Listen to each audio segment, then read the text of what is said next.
Bueno, Hola, ¿cómo les va? ¿Qué dicen? Aquí estamos en una nueva entrevista para el grupo GIEM Filosofía de la Universidad Nacional de Mar del Plata. Ya recibirán las novedades, pero me alegra informarles que estamos en Spotify subiendo las entrevistas, así que tenemos el podcast allí también.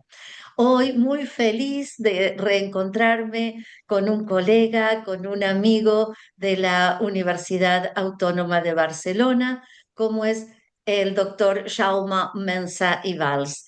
Benvingut, bienvenido a estas entrevistas, querido Jaume. muchas gracias, Susana. Es un placer para mí estar aquí contigo y conversando para los oyentes de estas entrevistas. Muchas gracias por invitarme, ¿eh?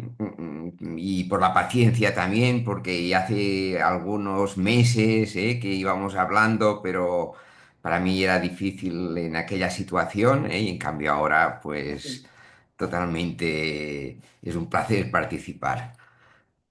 Ay, muchas gracias, Shauma. Un placer enorme para mí y para quienes están aquí acompañándonos por el canal de YouTube y ahora por Spotify. Te escuchamos, ¿cuál fue esta decisión que te lleva a esta pasión por la filosofía y en qué estás investigando y lo que quieras compartirnos? Bueno, a ver, me cuesta mucho a mí hablar de mí mismo. No sé si porque fui educado en aquella sentencia clásica de nobis ipsis silemus, pero he visto algunas entrevistas, y me parece que pues normalmente se empieza pues explicando un poco por la decisión que me decías ahora. Yo no sé si en mi caso hubo una tal decisión así formulada, bueno, claro, en algún momento, ¿no? En el momento que debes, pues, matricularte a unos estudios, entonces lo explicitas, pero cada vez me parece que hay hubo muchos elementos, en mi vida que me llevaron por ese camino. Era un niño, un adolescente muy tímido, reflexivo, que le daba muchas vueltas a las cosas, y cuando cursaba bachillerato, claro, la primera vez que estudié una asignatura de filosofía fue un descubrimiento. Y claro, muchas veces piensas es por el profesor, es por unas circunstancias concretas, pero yo diría que con la edad voy relativizando mucho todos estos elementos externos, y pienso que ahora todavía me hago aquellas mismas preguntas, que me hacía de adolescente, y claro, de la manera que se las hace un adolescente. La verdad es que empecé estudiando filosofía y teología. Me licencié prácticamente en los mismos años, de las dos, porque eran preguntas también muy vinculadas con la vida, con los problemas que llevaba, etcétera. Pero claro, piensas, ¿y por qué no lo sé?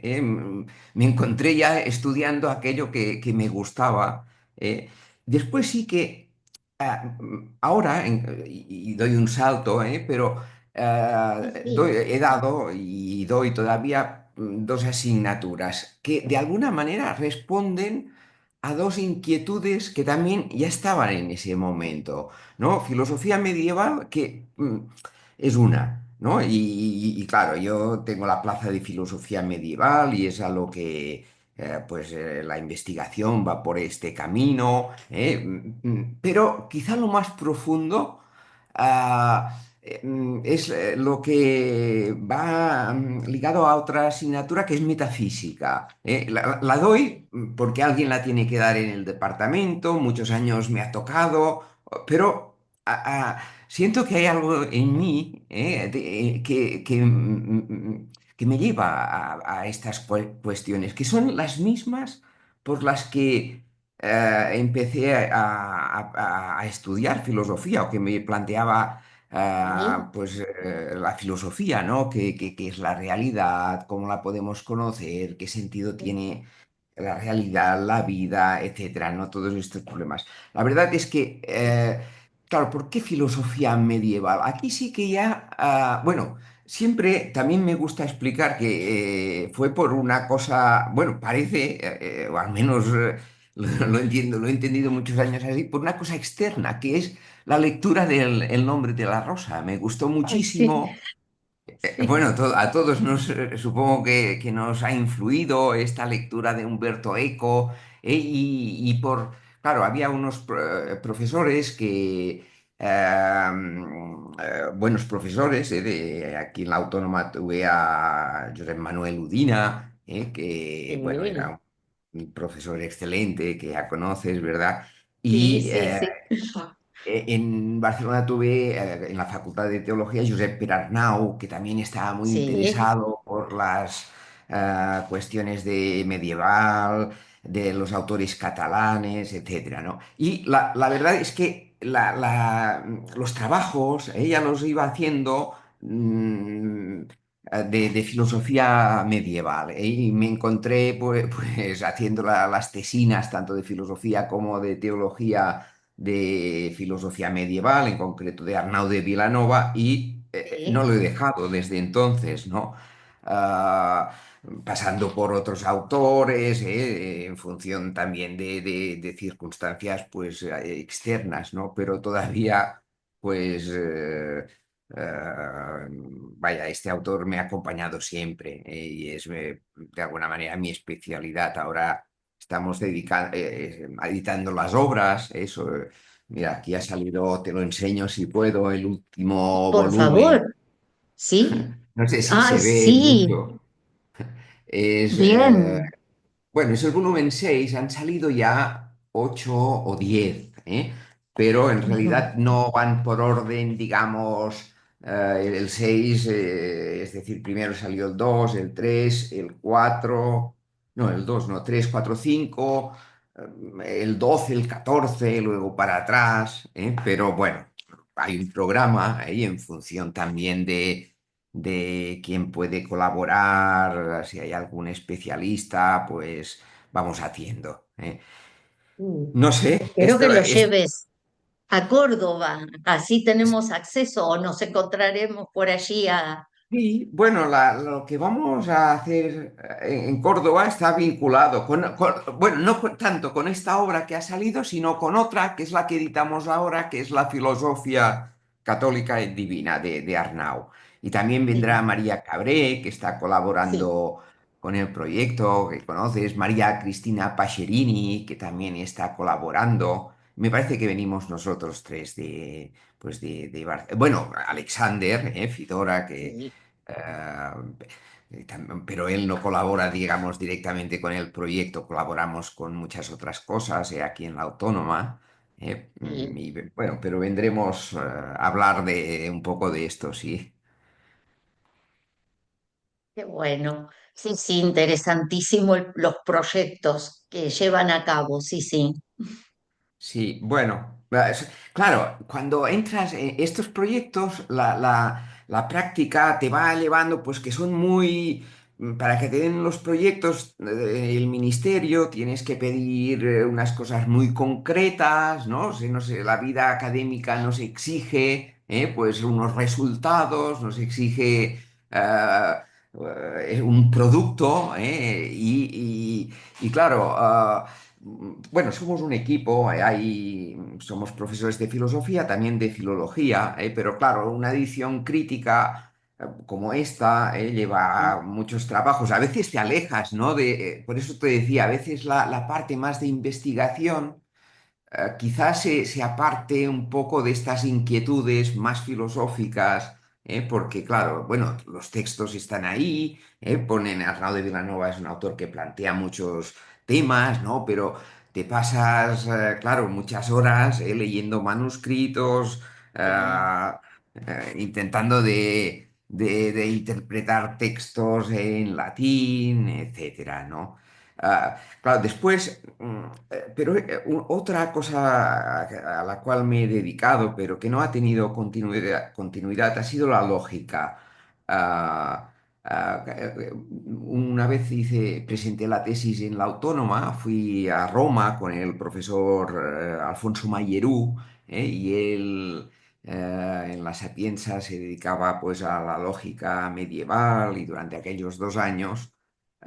Bueno, es decir, me interesaron temas que él estaba trabajando de lógica, que me gustaron mucho, pero que después no han tenido, por las razones que sea, no han tenido continuidad. Sí, cuando estaba en Roma, ya pensando, claro, las circunstancias te van llevando, ¿no? De la filosofía y la teología, empiezas estudiando por unos problemas muy, pues, generales y tal, pero luego tienes que ir concretando, ¿no? Y allí estudié en la escuela Vaticana, en el archivo secreto, hay la escuela de paleografía Mm. diplomática, codicología, y allí pues, los 2 años que estuve estudiando pues paleografía, pero claro, estudias estas cosas como un instrumento de trabajo, ¿no? Porque, claro, tienes que trabajar con textos. Hay unas técnicas concretas para leer, para describir los manuscritos, etcétera, ¿no?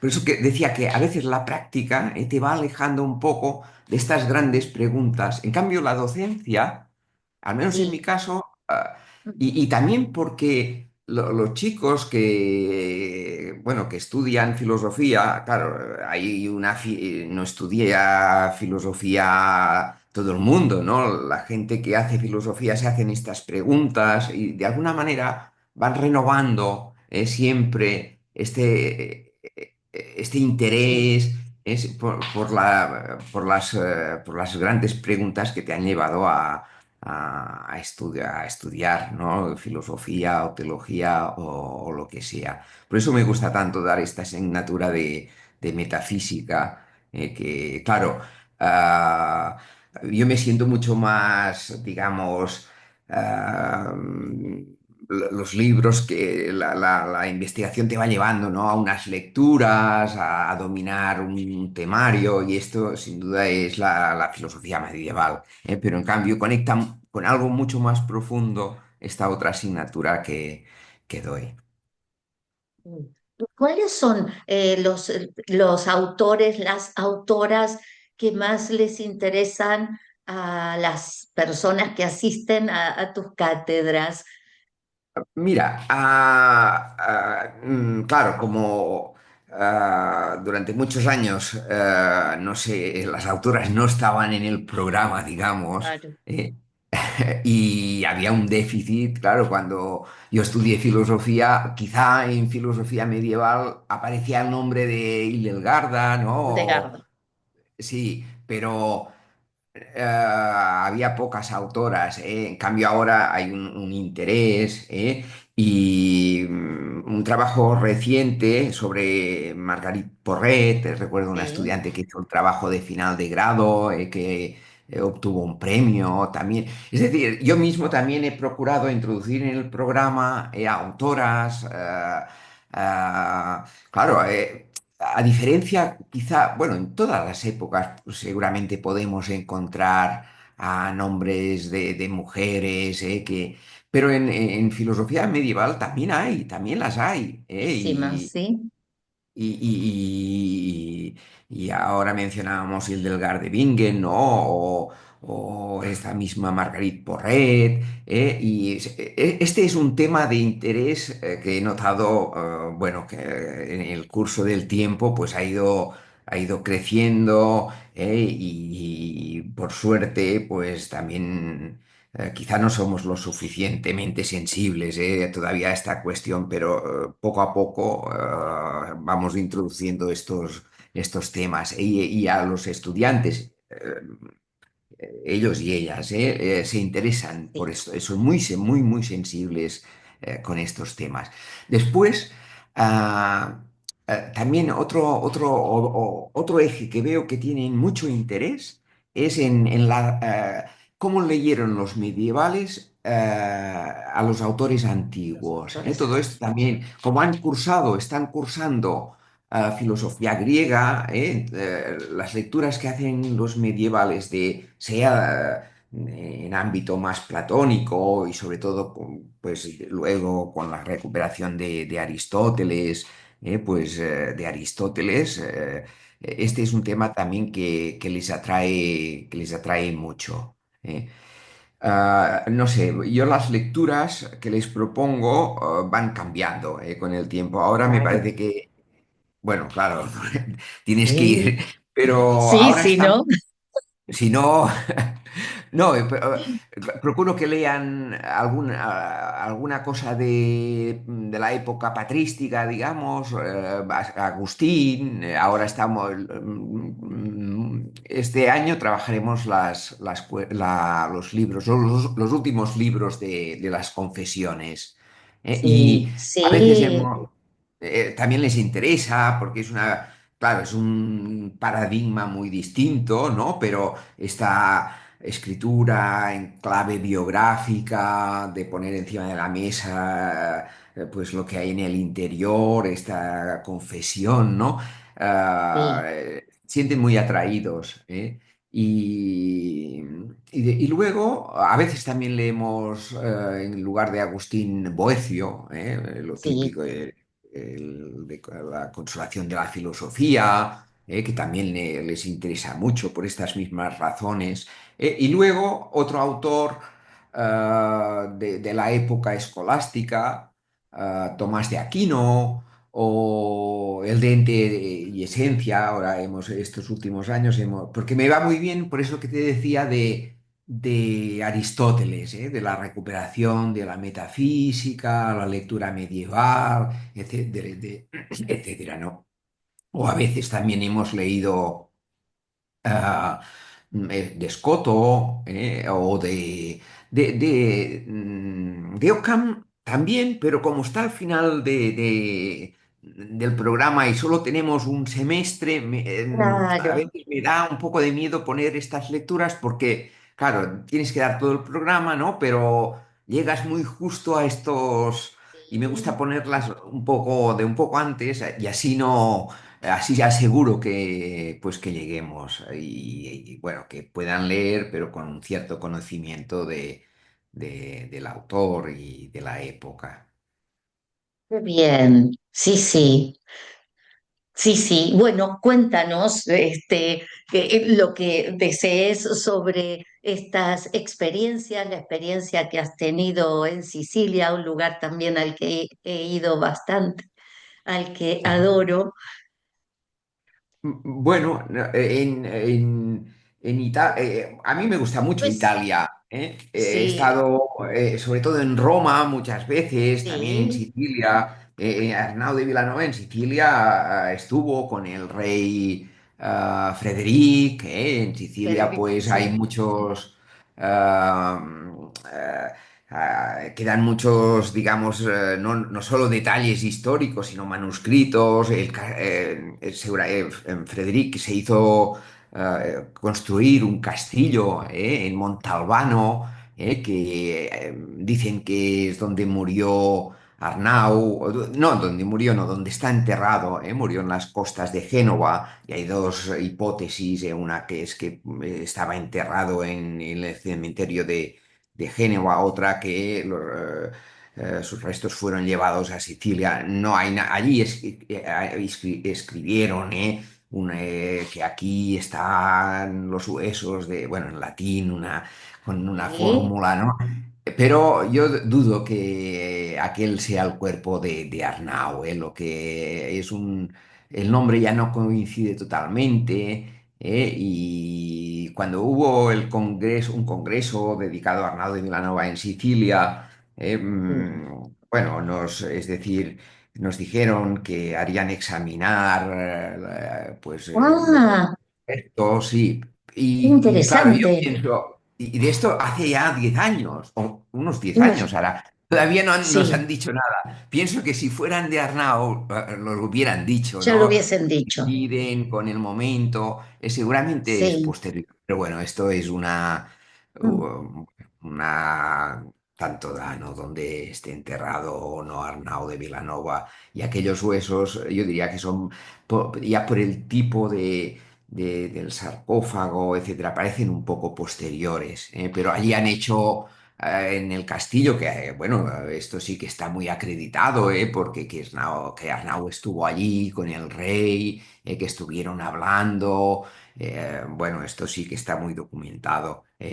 Claro, en Sicilia había Frederic, que era pues acogió a muchos espirituales allí, Sí, Arnau con Ramon Llull, tuvieron una vinculación muy fuerte con Sicilia. Pero claro, los manuscritos que se han conservado de Arnau están, bueno, es lo que pasa con muchos de estos autores que fueron condenados por la Inquisición. Arnau murió en el 1311 y en el 1316 ella tuvo una condena, no en vida, porque en vida los papas le protegieron, pero una vez muerto él y Clemente V, que era el papa que le protegía, pues entonces le condenaron. Y claro, estas obras como consecuencia de la sentencia condenatoria, pues no han pervivido. Bueno, han pervivido algunos manuscritos que pasaron por alto, pero claro, estaba prohibido leer y tener obras de Arnau.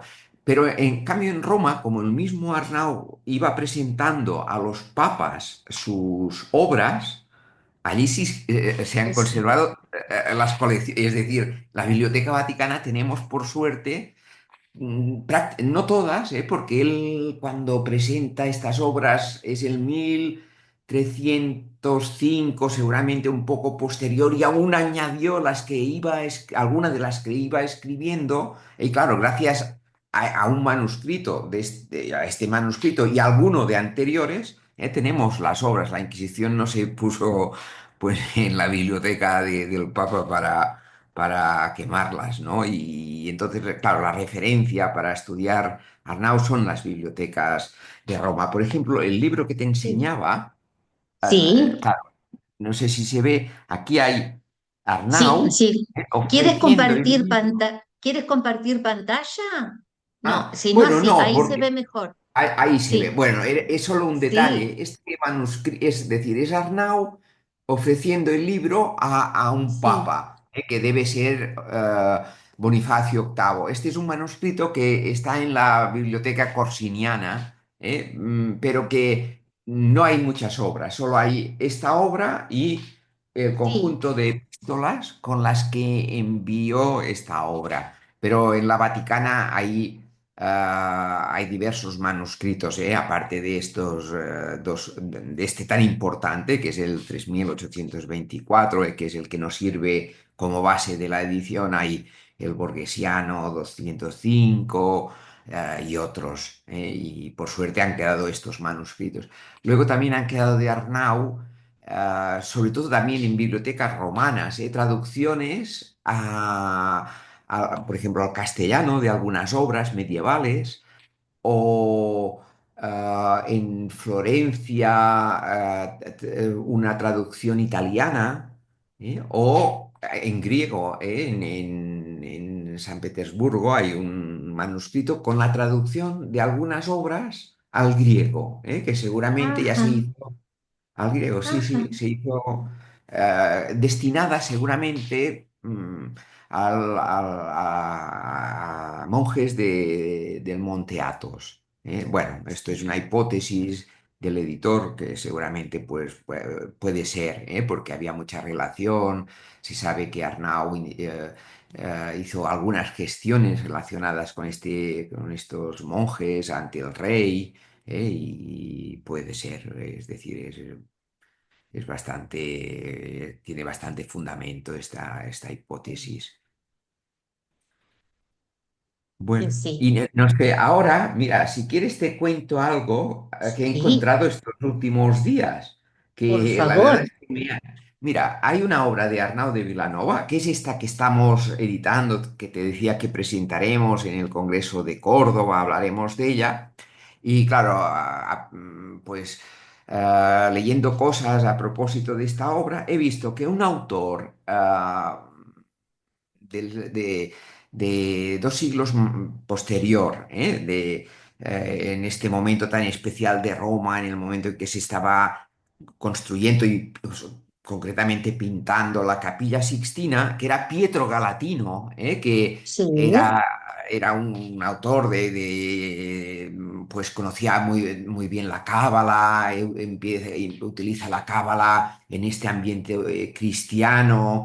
Se dice de él que fue el asesor teológico de Miguel Ángel cuando pintaba pues la Capilla Sixtina. ajá, Bueno, esto en un libro, claro, no hay datos seguros, pero los historiadores del arte supongo tienen sus métodos y llegan, veo que es bastante, es decir, es aceptado. Pero bueno, pues este autor escribió una obra que no fue editada en vida, que la dejó manuscrita, pero que la dedicó a un cardenal muy famoso de la época, que era Andrea de la Valle, y es un plagio sistemático de esta obra de Arnau de Vilanova. no.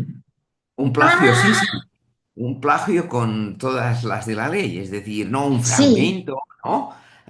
O unos fragmentos, sino que cogió la obra de Arnau de Vilanova y sí, la iba como reescribiendo según un latín más elegante, acorde con los tiempos, cambiaba un poco la sintaxis, pero sí. va siguiendo, y con algunos añadidos, de vez en cuando pues amplía alguna cuestión, por ejemplo, si Arnaud dice, decían los antiguos, entonces él concreta, pone ahí un texto de Platón pero va siguiendo, es toda un plagio sistemático. Y, y nada, ahora estoy con esta cuestión. Sí, Pero sí, es mira. un Pierre Menard, como ¿Cómo, el perdón? cuento es un Pierre Menard, el cuento de Ya, Borges, Pierre sí, Menard, sí, autor del Quijote, que sí, sí, está sí, plagiando exacto, sí, sí, sí, sistemáticamente el Quijote, ¿no? sí. Ah, pero No, no. interesantísimo. Y él, lo bueno es que no es una copia, digamos, porque casualmente fui a parar a este manuscrito y pensé, Sí, bueno, quizá simplemente la copie, ¿no? Para tener, sin atribuírsela a él, pero no, no, él al empezar la dedica a este cardenal, ¿no? Luego algunos incisos que hace en la obra, dice, tal como dijimos en tal obra suya, o tal no, como ampliaré, tengo pensado de dedicar a esta cuestión una obra, que realmente es dice la obra. Y sí, todo, es decir, se la va atribuyendo y me llamó, bueno, este verano he es estado todo un dando vueltas. hallazgo. Sí, bueno, Y sí, no, bueno, no, pero claro, después pensando, claro, un autor condenado, ¿no? Como Arnau de sí, Vilanova, que no se podía, que no se leía, ¿no? Claro, no, es una manera también tuvo lectores seguramente gracias a esta obra, claro, qué de, de bien. Pietro Galatino, que Sí, y bueno, ahora estamos trabajando con esto, porque claro, la edición, no sé si de la obra de Arnau debe tener en cuenta, bueno, esta influencia posterior, ¿no? Al margen, por lo menos debería reseñarse, sí, y comprender, ¿no? ¿Por qué? ¿Por exacto. qué hace esto, no? ¿Qué hay? Porque, claro, hay los temas confluyen, ¿no? De Arnau y este autor, porque Arnau tuvo un periodo que después abandona, pero por preocupaciones de tipo cabalístico, ¿no? El tetragrama. Ajá. Y este Sí, autor también se interesa por estos temas, y claro, será cuestión de analizar si utiliza estas obras o es que solo conoció el manuscrito de esta obra en concreto, no sé, bueno, me plantea muchas preguntas, ¿no? Pero es lo que te decía, mira, como Sí, los proyectos tenemos tan 4 años, ¿no? Tienes que un resultado. Ahora, que es una cuestión fascinante, ¿no? Pero claro, tenemos que ir avanzando en la edición. Luego pues, se abre todo este campo y no sabes muy bien cómo gestionar todo esto, porque claro.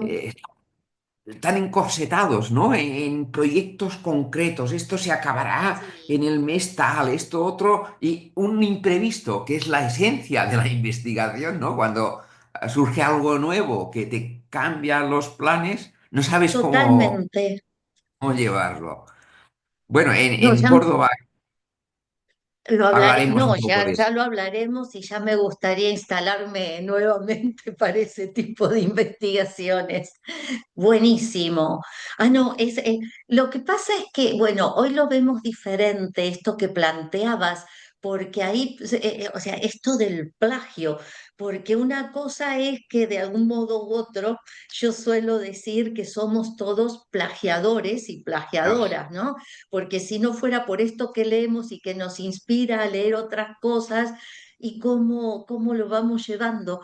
Pero este tipo de situaciones me pareció asombrosísimo porque lo desconocía totalmente. sí. No, no, es un plagio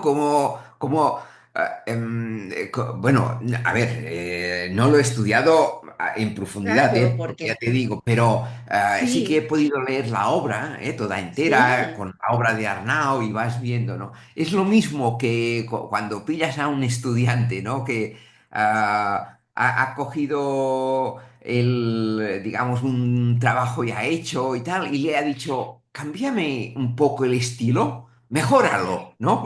Pero si vas cogiendo, es que a veces no, ni esto, son eh, tal cual están los fragmentos, los claro, copia, ¿eh? Y muchas veces lo que hace es, por ejemplo, recuerdo que sale la palabra de Arnau, compara pues lo que él hará en esta obra con lo que hace un médico y con lo que sí, hace un constructor de casas, dice sí, porque, digamos, es una obra, dice, teórica, ¿no? Se tienen que tener unos conocimientos, pero sobre todo aplicarlos, ¿no?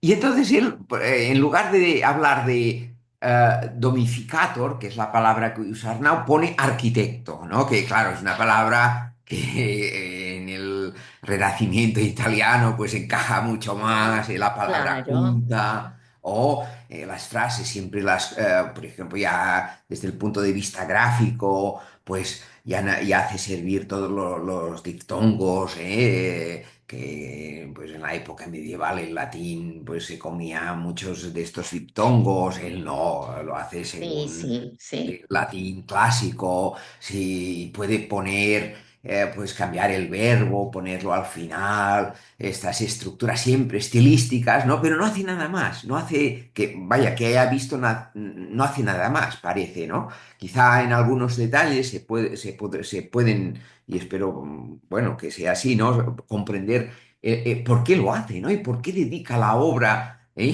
la sí, presenta. Es sorprendente, ¿no? Claro, sí, el plagio ahora tenemos muy claro, ¿no? Que es, quizá en aquella época no era tanto, pero claro, es muy distinto eso que tú dices, ¿no? Que lo hacen, ¿no? Todos nos copiamos en el fondo, pero bueno, lo copiamos pasándolo por el estómago, ¿no? Y exacto, haciendo una digestión, pero, exacto. pero no de esa manera tan, ¿no? Ay, sí. Ojalá que tengas tiempo para luego que termines este proyecto poder dedicarte a este otro interesantísimo. Bueno, espero. Jauma, nos quedan 2 minutos y medio para que digas aquello que desees, aquello que no hayas comentado, lo que quieras. Bueno, no sé, yo lo que diría si es que nos escucha algún estudiante de Sí, filosofía, que seguramente los hay, es que se deje llevar por la pasión, exacto. porque, ah, bueno, es la manera, ¿no? De dar lo mejor de nosotros mismos, de hacer las cosas bien, cuando hacemos aquello que nos gusta, aquello por lo cual nos sentimos atraídos. Sí, Les diría esto, porque a veces noto en los estudiantes, ¿no? Que hay cierto, bueno, y en todos, que hay cierto cálculo, calculamos mucho las cosas, esto lo voy a hacer así por tal cosa, pero debemos escuchar esta voz interna, que de alguna manera pues nos da nos da vida, es la que nos hace vivir, la que nos hace dar lo mejor de nosotros. ay, sí, así es. Y bueno, siempre tan enriquecedoras cada una de estas entrevistas, pero yo me he fascinado con esto que has comentado, que te agradezco muchísimo y bueno, espero que te hayas sentido bien y cómodo y Perfectamente. bueno, continuar en estas conversaciones, querido Jaume. Mil, mil gracias. Muchas gracias a ti, Susana, por esta oportunidad. Gracias, Jaume. Gracias.